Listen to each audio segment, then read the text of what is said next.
Szeretettel köszöntelek, itt ez a Music in You-nak a dokumentációs videója, és szeretnék neked föltenni néhány kérdést. Megtisztelve érzem magam.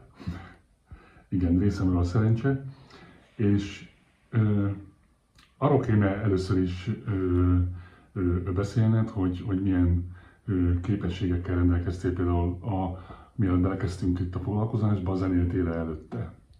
Igen, már akkor 4 éve gitároztam, és tehát ez azóta sem változott. De szereztem egy-két új skillt. Igen, például... Erre majd... Ja, ez külön kérdés lesz? Igen, ez lesz, erre majd külön ki fogunk tehát, térni. Én gitáros vagyok. Tehát te gitáron zenéltél. És mik voltak a gondolataid, amikor először jöttél a tevékenységre ide a Music in You kapcsán? Tehát, hogy sokkolva voltam. Mert így álltam, hogy ez nagyon hasonlít az iskola zenekarra. És szóval az iskola zenekarral csináltuk, viszont amikor elkezdődött a Music in You, az egy teljesen más volt a hangulata, mert nem tudom, sokkal striktebben bejártak a próbákra a zenészek, és több ideig is gyakoroltunk, és több számot is vettünk, más volt a hangulat, jó volt. Ja, és mi motivált a csatlakozásra, hogy kipróbálod magad ebben? Nagyon szeretek zenélni, és minden adandó alkalommal, amikor másokkal zenélhetek, én azt megragadom. A gondolat, hogy elmegyünk Spanyolországba, az is nagyon csábító volt, de azért én elsősorban a zene miatt csinálom. És tanultál valami újat magadról ebben, vagy a többi résztvevőről? Igen, mert én, bár szóltak eddig is, nem nagyon vettem észre, hogy hihetetlen nagyképűen tudok bent lenni számokba, és tudok nagyon sok lenni számokba, és most először magamtól éreztem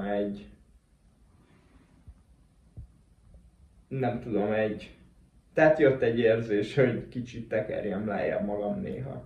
Szerintem ez egy fontos skill, amit tanultam, mert sokkal jobban hangzik tőle. Hát, hogy jobban be tudsz illeszkedni egy közegbe. Jobban csapatjátékos vagyok, igen. És volt olyan készséged, amiket a részvétel fejlesztettél, vagy ennek a részvételnek köszönhetően alakultak ki benned, vagy egy ilyen motiváció? Hát minden, ami gitározással kapcsolatos, az szerintem úgy arányosan fejlődött, megfejlődik, ha játszom.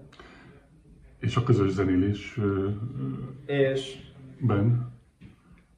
Hát és a közös zenélésben is, nem tudom. Az is, hogy én részt tudok venni egy zenélésben, és igen.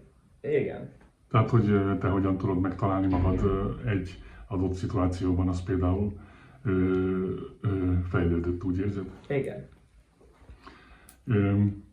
Volt-e egy olyan pillanat, amikor, beszéljünk erről, mert igazából minden projektben ez elő szokott fordulni, Igen, volt. hogy vannak nehéz pillanatok, illetve ezeket a pillanatokat te hogyan élted meg, hogyan tudtad leküzdeni, és volt-e valamilyen segítséged? Valaki segítette ebben, vagy nem? Igen, szóval ez főleg a zenekari próbákra volt jellemző, hogy valakinek mindig dolga akadt, és ez borzasztóan idegesítő volt, mert hát természetesen mindenkinek van dolga, és mindenkinek volt hasonló kaliberű dolga, de ez egy csomóaknál egyértelmű volt, hogy hát a zenélés az első, és sokaknál nem. És hát ez nagyon frusztráló volt, és a zenetanárom Gergő tartotta bennünk a lelket, amikor ilyen volt, viszont ilyen mostanában már nem fordul elő. És Mivel egy csoporttagja vagy, érzed, hogy valami megváltozott ahhoz képest, mikor először csatlakoztál, és ahogy most állsz a csoporton belül? Tehát ilyen pozíciókra gondolok, hogy nem tudsz, tehát a maga hangulatod is szóba jöhet, vagy bármi. Jobb a hangulat, vagy többen vagyunk a csoportban, és többen zenélni jobb. Nem tudom, szerintem ilyen pozíciók nem nagyon voltak. Mármint maximum olyan szempontból, hogyha hárman zenélünk, akkor hogyha kicsit, nem tudom, jobban, tehát improvizni akarsz egy számba, sokkal megengedhetőbb, meg kevésbé destruktív, mint hogyha 5-en vagy 6-an vagyunk egy számon, és úgy gondolom, hogy oké, akkor let's jam, és belehülyéskedek valamit, és... Kaptatok erre teret, hogy mondjuk kipróbáljátok együtt olyan, tehát csak így örömzenéljetek, vagy jammeljetek, esetleg ötleteket kipróbáljátok erre? Természetesen.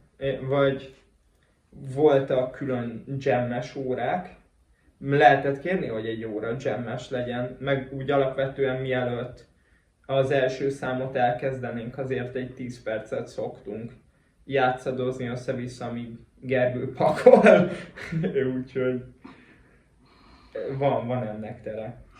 És ajánlanád más fiataloknak, hogy csatlakozzanak egy hasonló tevékenységhez? Ha igen, mit mondanál nekik, hogy miért érdemes csatlakozni? Persze. Hát csak ajánlani tudom, mert a pillanatban, amikor elkezdesz zenélni, és úgy igazán őszintén elkezdesz zenélni, akkor onnantól az életedben minden nagyon másodlagossá törpül. Mármint ez tényleg rájön az ember, hogy van valami nagyobb és fontosabb, mint a Minecraftja, vagy nem tudom, az autója, vagy a munkahelye, és igen, zenélni kell, zenélni fontos. Tehát ott tartottunk, hogy ugye Minecraft és az autók, illetve a zene mennyire fontos, tehát lehet annyira fontos, mint másnak a Minecraft vagy az autója, és hogy ez egy jó dolog, és hogy érdemes kipróbálnia mindenkinek magát, aki egy kis affinitást érez magában.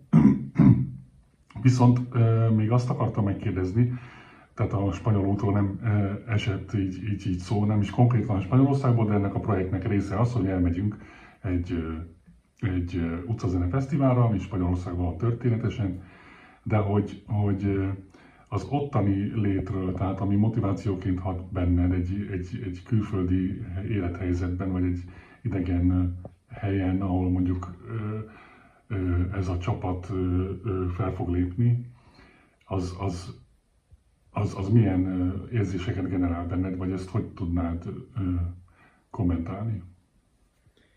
Szerintem remek, hogy megoszthatjuk másokkal a zenénket, és az, hogy minden Spanyolországban lesz, az egy kis bónusz. Tényleg nem tudom, hogy mit várjak, vagy mire kell készülni, nem tudom, milyen lesz a hangulat, de azt tudom, hogy egy utcazene fesztiválra megyünk, úgyhogy rossz nem lesz. Illetve igen, jó lesz. És az, hogy találkozhatsz mondjuk más külföldi zenészekkel, hasonló fiatalokkal, mint ti vagytok, ez jó vagy rossz, vagy semleges? Nagyon örülök, hogy külföldi embereket ismerhetek, meg nagyon szeretek más kultúrákat megismerni, és pláne más zenészekkel találkozni, mert hát nem csak, hogy minden ország a saját zenéjével máshogy fejezi ki magát, minden ember a saját zenéjével máshogy fejezi ki magát, ez biztos, hogy egy remek experience lesz, és nyitott vagyok. Szuper, nagyon köszönöm a válaszokat. Szívesen!